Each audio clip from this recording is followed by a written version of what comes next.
കഴിഞ്ഞ ദിവസം കേന്ദ്ര സർക്കാരിൻ്റെ PM കിസാൻ സമ്മാൻ നിധിയുടെ 2000 രൂപ വിതരണം അത് നമ്മളുടെ ബാങ്ക് അക്കൗണ്ടിലേക്ക് എത്തിച്ചേർന്നിട്ടുണ്ട്. ആധാറുമായിട്ട് ലിങ്ക് ചെയ്തിട്ടുള്ള ബാങ്ക് അക്കൗണ്ടിലേക്കാണ് ലഭ്യമായിട്ടുള്ളത്. ഇനിയും നമുക്ക് ധനസഹായം ലഭിക്കും. 21, 22 എന്നിങ്ങനെ ഓരോ ഗഡുക്കളും ലഭിച്ചുകൊണ്ടിരിക്കും. ഇപ്പോൾ തന്നെ 40,000 രൂപയോളം നമുക്ക് വേണ്ടി കേന്ദ്ര സർക്കാർ നൽകിക്കഴിഞ്ഞു. ഈ പദ്ധതി ഇനിയും തുടരുക തന്നെ ചെയ്യുകയാണ്. അതോടൊപ്പം തന്നെ കർഷകരോട് പറഞ്ഞിട്ടുള്ള എല്ലാ കാര്യങ്ങളും പൂർത്തീകരിച്ചവർക്കാണ് കഴിഞ്ഞ ഗഡുവൊക്കെ ലഭിച്ചിട്ടുള്ളത്. ഇനി അതിൽ ചിലരൊക്കെ കർഷക ID അതായത് അഗ്രി സ്റ്റാക്ക് ഫാർമേഴ്സ് രജിസ്ട്രി എന്ന് പറയുന്ന കേന്ദ്ര സർക്കാർ നിർദ്ദേശിച്ച പ്രകാരമുള്ള രജിസ്ട്രിയിൽ പേര് ചേർത്ത് വെരിഫിക്കേഷൻ ചെയ്യേണ്ടതുണ്ട്. അതിന് ഇളവുകളുണ്ട്. അതിപ്പോൾ താൽക്കാലികമായിട്ട് നിർത്തിവെച്ചിരിക്കുകയാണ്. അതുകൊണ്ടാണ് ഒരുപാട് കർഷകർക്ക് ഇപ്പോൾ ചെയ്യാൻ സാധിക്കാത്തത്. മുൻപ് കൃഷിഭവൻ വഴി മാത്രമായിരുന്നുവെങ്കിൽ ഇന്നിതിപ്പോൾ കോമൺ സർവീസ് സെൻ്ററിലും അക്ഷയ കേന്ദ്രങ്ങൾ വഴി എല്ലാം ചെയ്യാൻ സാധിക്കും. പക്ഷേ ഇപ്പോൾ താൽക്കാലികമായിട്ട് അത് നിർത്തിവെച്ചിരിക്കുകയാണ്. പക്ഷേ എങ്കിൽ കൂടിയും കർഷകർക്ക് അവർക്ക് 21ാം ഗഡു മുതൽ ലഭിക്കുമ്പോൾ വിതരണം ചെയ്യുമ്പോൾ പ്രധാനപ്പെട്ട കുറച്ച് മാറ്റങ്ങൾ വരുന്നുണ്ട്. അതെല്ലാവരും ഒന്ന് അറിഞ്ഞിരിക്കണം. ഏറ്റവും പ്രത്യേകിച്ച് ID കാർഡുകളാണ്. കർഷക രജിസ്ട്രിയിൽ പേര് ചേർത്ത കർഷകർക്കും ID കാർഡുകൾ ഇതുമായി ബന്ധപ്പെട്ട് വിതരണം ചെയ്യുമെന്നുള്ള സൂചന ലഭിച്ചിട്ടുണ്ട്. ഇത് മാത്രമല്ല, നവംബർ മാസം 1-ാം തീയതി മുതലാണ് പ്രോപ്പർട്ടി കാർഡ് നമ്മളുടെ സംസ്ഥാനത്ത് വിതരണം ആരംഭിക്കുന്നത്. റവന്യൂ ഡിപ്പാർട്ട്മെൻറ്റിൻ്റെ മേൽനോട്ടത്തിൽ നടത്തപ്പെടുന്ന അതായത് കൃത്യമായിട്ടുള്ള ഡിജിറ്റൽ റീസർവേ പൂർത്തിയായ വില്ലേജുകളിലെ കൃത്യമായിട്ട് സ്ഥലം ഉടമകൾക്കായിരിക്കും ആദ്യഘട്ടത്തിൽ പ്രോപ്പർട്ടി കാർഡ് വിതരണം ചെയ്യുന്നത്. നമ്മളുടെ കൃഷിഭൂമിയുമായി ബന്ധപ്പെട്ട എല്ലാ വിവരങ്ങളും അതായത് നമ്മളുടെ കരമടച്ച രസീതിൽ എന്തൊക്കെ കാര്യങ്ങളാണോ കാണാൻ സാധിക്കുന്നത് ഇവയെല്ലാം തന്നെ ഇതിലെ കൃത്യമായിട്ടുള്ള QR ഉണ്ടായിരിക്കും. അല്ലെങ്കിൽ പ്രത്യേകിച്ചൊരു 10 അക്ക നമ്പർ ആയിരിക്കും ഇതിലുള്ളത്. ഈ നമ്പർ കൃത്യമായിട്ട് എൻ്റർ ചെയ്ത് കൊടുത്തു കഴിയുമ്പോൾ നമ്മളുടെ കൃഷിസ്ഥലവുമായി ബന്ധപ്പെട്ട എല്ലാ വിവരങ്ങളും ലഭിക്കുന്ന രീതിയിലാണ് ഇതിൻ്റെ ക്രമീകരണം. നമ്മൾ ATM കാർഡ് കണ്ടിട്ടുണ്ട്. ഈ ATM കാർഡ് രൂപത്തിലുള്ള ഒരു ഡിജിറ്റൽ കാർഡാണ് നമുക്ക് ലഭിക്കുന്നത്.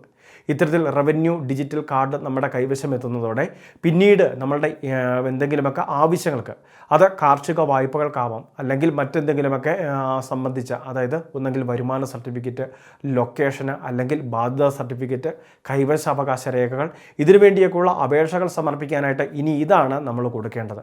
ഇത് മുഖാന്തരം ഓൺലൈൻ വഴി അപേക്ഷ വെക്കുന്ന രീതിയിലേക്ക് മാറ്റപ്പെടുകയും ചെയ്യും. ഇപ്പോൾ ആദ്യഘട്ടത്തിൽ ആ രീതിയിലായിരിക്കില്ലെങ്കിലും പതിയെ അതായത് 2026 ആകുമ്പോഴേക്കും പൂർണ്ണമായി ഈ സംവിധാനത്തിന് കീഴിലേക്ക് മാറ്റപ്പെടുകയാണ്. പിന്നീട് അത് മാത്രമല്ല, നമ്മൾ പിന്നീട് പുതുക്കൽ അല്ലെങ്കിൽ കൈവശാവകാശം അല്ലെങ്കിൽ ബാധ്യത സർട്ടിഫിക്കറ്റൊക്കെ വീണ്ടും ആവശ്യമായിട്ടൊക്കെ വരുന്ന സമയത്ത് ഈ ഒരു കാർഡ് മുഖാന്തരം തന്നെ നിലവിലുള്ളത് റിന്യൂ ചെയ്യുന്ന രീതിയിലൊക്കെ ആയിരിക്കും ഇതിൻ്റെ സംവിധാനങ്ങൾ വരുത്തുക.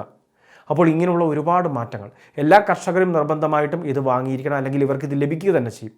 ഡിജിറ്റൽ റീസർവേ പൂർത്തിയായ മേഖലകളിലായിരിക്കും ആദ്യഘട്ടത്തിൽ ഇത് വിതരണം ചെയ്യുക. നിലവിൽ ഇത് സൗജന്യമായിട്ടാണോ വിതരണം ചെയ്യുന്നത് എന്ന കാര്യങ്ങളിൽ അറിയിപ്പൊന്നും വന്നിട്ടില്ല. നവംബർ 1-ാം തീയതി കേരള പിറവി ദിനത്തിൽ ഇതിൻ്റെ ഉദ്ഘാടനം ഉണ്ടായിരിക്കുമെന്നാണ് ഇപ്പോൾ നമുക്ക് അറിയിപ്പ് വന്നിട്ടുള്ളത്.